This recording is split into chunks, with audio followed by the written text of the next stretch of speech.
At the Pentagon this afternoon, I saw General Milley and Secretary Austin. And I want to ask you about General Milley. Of course, I was taken aback big time when he apologized for that walk across the street with you. The apology seemed to be very inappropriate. Now I'm reading some of these books from some journalists down there in Washington, D.C. There are a lot of problems in these books. But one thing that comes through, General Milley may have been actively working to sabotage your administration. It comes through.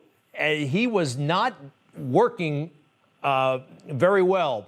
He may have been colluding with the Democrats. Did you have that sense? So he was recommended by people that I didn't think much of. And he was also recommended by a couple of people and, that I thought were just absolutely terrible. And I decided, and Mattis, I call him the world's most overrated general. Mattis hated him. I figured, based on the fact that I thought very little of Mattis. We did a great job without Mattis. Once I got rid of Mattis, we took over. We knocked out ISIS and everything else.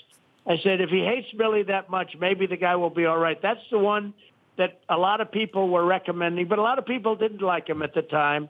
And I found him to be very average or less than average. I will say this.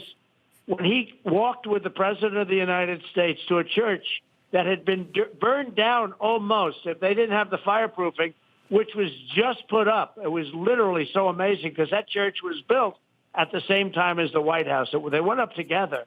And when he went and took that walk, and then he apologized because the radical left started getting on him, I realized I had a loser.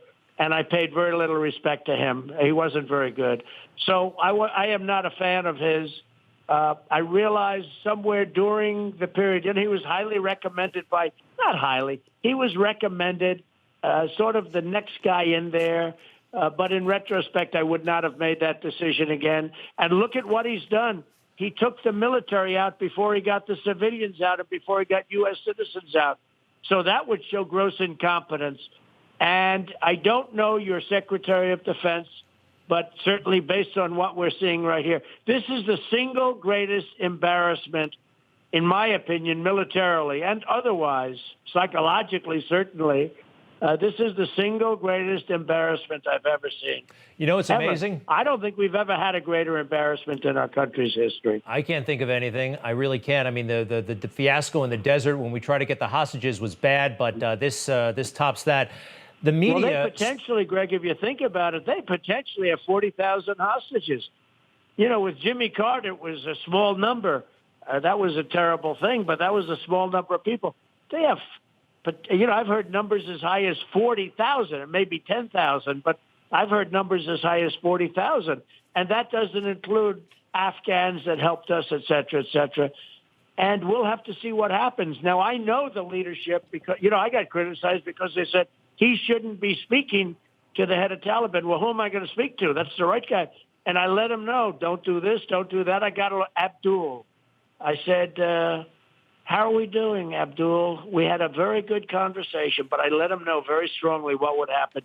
You just watched Newsmax TV, America's fastest growing cable news channel, now in more than 70 million homes. You can get Newsmax TV on your cable system or check your cable guide.